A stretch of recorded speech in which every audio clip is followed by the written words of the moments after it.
6 fevral Türkiye İçki İşler Ministri Sulayman Soylu, Prezident məsləhətçilerinden Ahmet Selim Köroğlu, Ayxan Oğan ve Zeytinburnu rayon başlığı, Zeytinburnu rayonluq xavfsizlik idarəsi başlığı qatarlıq rəhbərlərdən təşkillənən rəhbərlik heyəti, Xalqara Şərqi Türkistan Təşkilatlar Birliği rəisi Hidayətullah Oğuzxanın uyida ziyarəti boldu.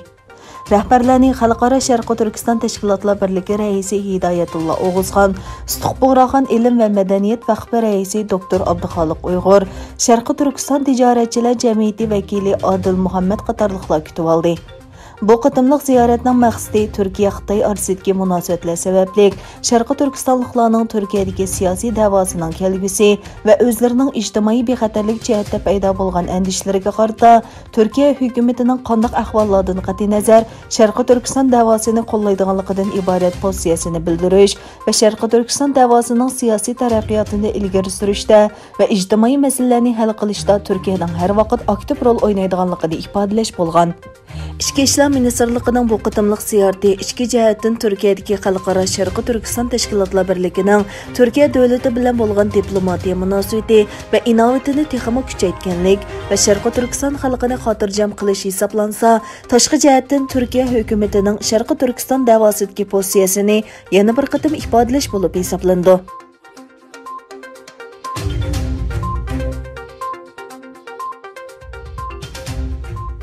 Xitay hökuməti Uyğurlarga qaratqan irqi qırğınçılıq və insaniyyətə qarşı cinayət səbəbindən xalqarada küçlük tənqidlə uçurayotgan bir məzgildə xalqara zehnlərdə yana təşviqat orqali özünü oqlamoqchi bo'lgan. Xinhua to'rining xabariga qaraganda, Xitoyning Janvada turishliq doimiy umiki va Uyg'ur avtonom rayonlik hukumat 3 fevral kuni birlikda atalmish Xinjiang yaxshi joy temasida sinliq yig'in o'tkazib, Uyg'urlarning xushal qo'ram yashayotganligini, ularning huquqlarining to'liq kapolatga ega ekanligini ilgari surgan. Xitoyning Janvada turishliq doimiy vakili Chen Shu bo'lsa, ba'zi davlatlar va ba'zi kuchlar Xinjiangdagi yaxshi vaziyatni ko'rishni xohlamaydi hamda paketni qasddan burmilab Xitoyni haqoratlaydi va yolg'on so'zlaydi degan. Yuqorqi bu tashviqot yig'iniga Laos, Kuba, Shimoliy Koreya, Rossiya, Pokiston, Eron, Eritreya qatorliq diktatorlik bilan donqi chiqqan Osiyo, Afrikadagi bir qism davlatlarning vakillari anglagan. Bu yig'in Amerika hukumati Xitoyning Sharqi Turkistonda yurgizayotgan zulmlarni irqiy qirg'inchilik va insoniyatga qarshi jinoyat deb baholagan bir paytda ichilgan.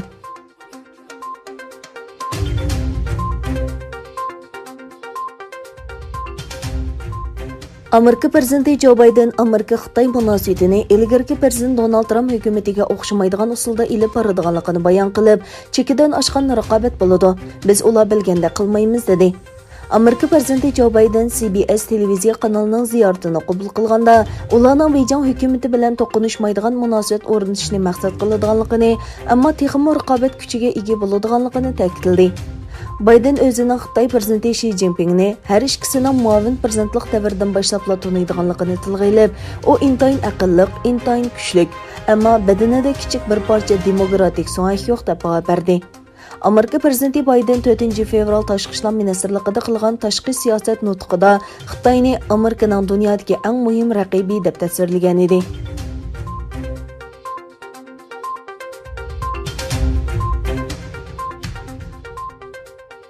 Xitoyda tug'ilgan avstraliyalik jurnalist davlat maxfiyatligini chet elga yetkazish gumoni bilan Xitoyda qo'lga olingan.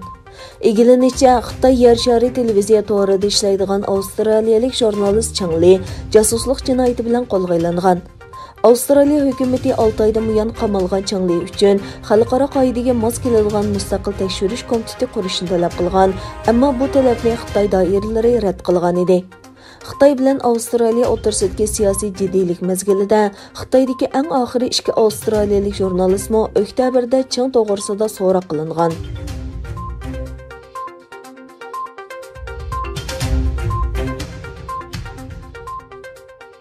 Yevropa İttifaqının tashqi ishlar va bexatarlik siyosatining yuqori darajalik vakili Borrell, Rossiyaning Yevropa İttifaqi bilan bo'lgan ijobiy suhbatdan foydalanishni xohlamaydiganligini va buningdan xulosa chiqarishi kerakligini va jazoning buning ichida ekanligini o'tirg'a qo'ydi.